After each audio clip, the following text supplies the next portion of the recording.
Bonsoir à tous, on se retrouve pour le 5e journal télévisé de la semaine. Hier soir, le guidon a été changé comme vous avez pu le voir dans le JT d'hier soir. Et donc ce matin, on a réglé les freins et on est parti dans la file d'attente. Et nous avons enfin validé notre premier run. C'est pour ça qu'on porte tous notre polo orange. Nous sommes maintenant classés 11e pour le moment avec 479 km par kWh. Demain, on espère revalider un deuxième run. On posera les carénages et les panneaux solaires sur la voiture. On espère faire une meilleure performance qu'aujourd'hui. Et le gagnant d'hier pour la licorne était Audric. Félicitations à lui et ouvrez l'œil pour ce JT. Bonne soirée. Je suis avec Armand et Guillaume, le projet Train à vent. Alors pourquoi est-ce que vous avez décidé d'intégrer l'EMT en septembre ? Donc on a décidé d'intégrer l'EMT en septembre parce que c'était un projet qui nous intéressait beaucoup, qui touche le domaine automobile, l'énergétique aussi. C'était aussi avant tout donc au niveau de la course, comme a dit mon collègue, au niveau automobile qui nous intéresse, et aussi le fait d'être dans une équipe et en binôme, donc en partageant la même passion. D'accord, et quels ont été les objectifs principaux de votre projet cette année ? Donc notre principal objectif, ça a été de fiabiliser la transmission. L'année dernière, on a eu de nombreux sauts de chaîne. Donc cette année, on va essayer que tout se passe au mieux, c'est-à-dire sans saut de chaîne et ne pas gaspiller de run. Voilà, et dans la même optique, donc toujours diminuer l'énergie consommée et les pièces utilisées pour qu'il y ait une bonne efficience en fait du véhicule. D'accord, et est-ce que vous avez déjà rencontré des difficultés cette année ? Oui, on a rencontré quelques difficultés. Par exemple, au début de l'année, pour connaître toutes les normes des roues dentées, s'informer, trouver les bonnes normes qui correspondent à notre chaîne qu'on avait. Ensuite, niveau conception, essayer d'avoir un produit fiable, solide, en essayant d'avoir le moins de poids possible, et d'autres choses du même genre. Oui, c'est plus d'un point de vue technique. On a eu quelques petits soucis sur le nombre de pièces qu'on a à faire et à traiter, donc en fonction des versions par rapport aux années donc de la voiture, et de ne pas se tromper dans des cotes. Voilà, en gros, faire toujours attention pour ne pas se tromper. Merci beaucoup pour cette interview. Vous auriez quelques mots pour conclure ? Une bonne ambiance dans l'équipe pendant la course et que du bonheur. Et aussi du beau temps pour ne pas avoir froid et avoir aussi de soleil pour que les panneaux solaires puissent bien marcher.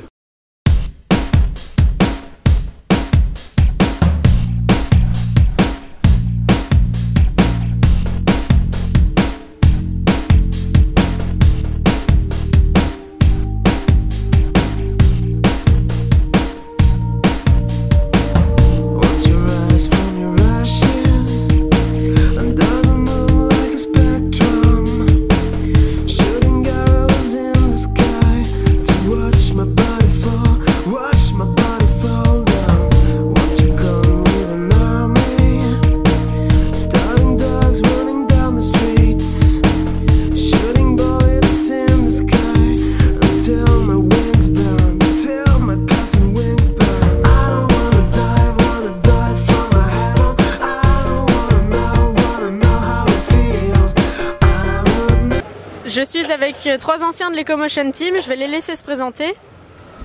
Bonjour, alors moi c'est Guillaume Bûcher, j'étais au Shell Eco en 2007-2008.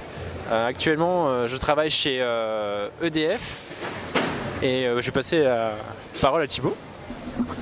Donc, bonsoir à tous, j'ai participé au Shell Eco Marathon en 2006 et en 2007 et actuellement je travaille chez GDF Suez dans les énergies renouvelables, l'exploitation de parcs éoliens.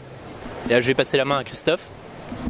Alors moi c'est Christophe Sibyl, j'ai participé à l'Ecomotion Team en 2005-2006 et je travaille actuellement en tant que consultant dans une société de services informatiques. Pourquoi aviez-vous décidé d'intégrer l'équipe à l'époque ? Alors pourquoi le Shell Eco ? Alors personnellement je voulais absolument travailler dans les énergies et je faisais donc MFE GEM. Et le Shell Eco travaillait à l'époque sur l'hydrogène et sur le solaire, chose qui m'intéressait énormément. De plus, le fait de travailler en équipe ou en grosse équipe avec derrière une première expérience de management était très très intéressante et on n'a pas été déçus. Alors le choix de participer au Shell Eco-Marathon, c'était plus par conviction, donc pour limiter son impact énergétique. Et après c'était aussi le fait de travailler en équipe et de gérer des interfaces et avec une date butoir qui est de la participation à la course.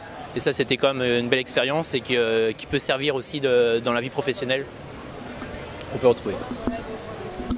Alors moi, pourquoi j'ai voulu participer au Shell Eco, c'est parce que c'est avant tout un projet concret avec un travail en équipe d'étudiants et avec laquelle derrière il y a surtout une compétition. Donc il y a une finalité au bout du projet et ça c'est quelque chose de super important, surtout quand on est étudiant à cette époque-là. Et est-ce que cette expérience vous a apporté des compétences pour votre travail actuel ? Alors pour moi j'ai fait 2 projets d'électronique et je suis absolument pas dans la partie à l'heure actuelle. Par contre la deuxième année je l'ai fait en tant que team leader et ça professionnellement parlant ça a été une première expérience de management, de gestion d'équipe et de gestion d'échéance et de plus particulièrement de gestion de projet.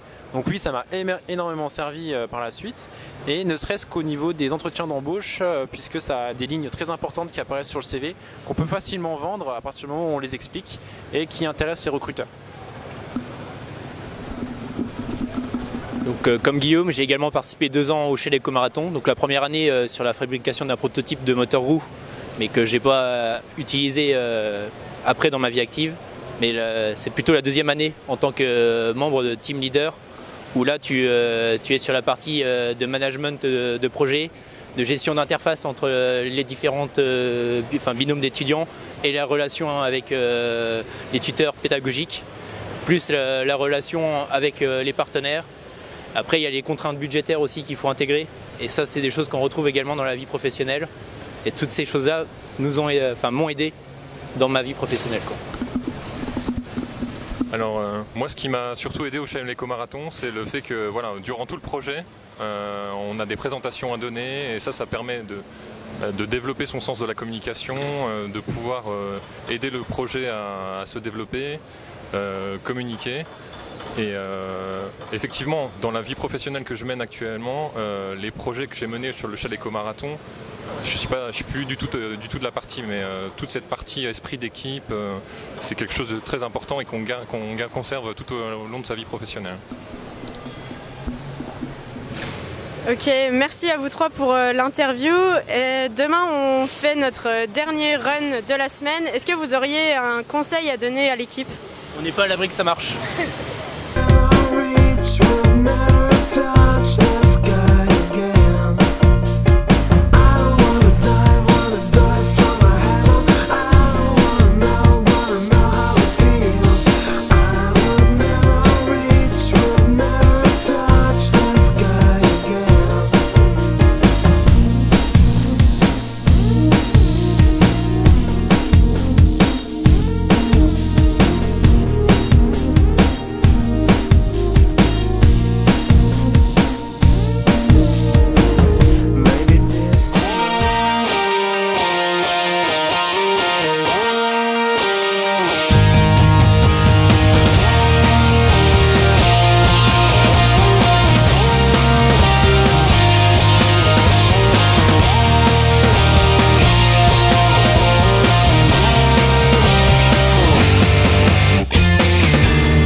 Ce journal télévisé est maintenant terminé, j'espère qu'il vous a plu.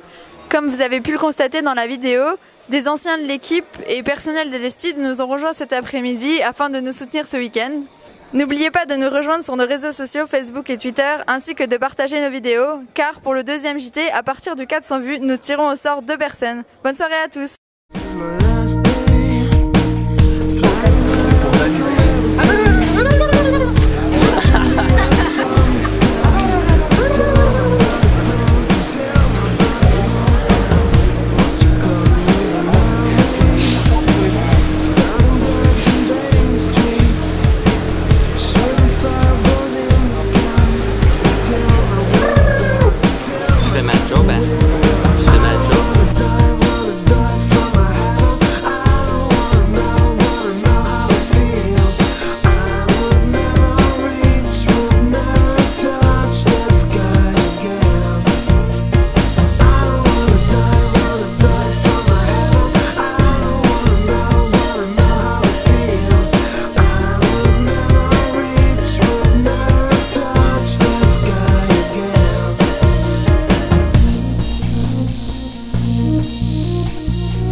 Je suis avec 2 anciens de l'EMT, alors je vais les laisser se présenter.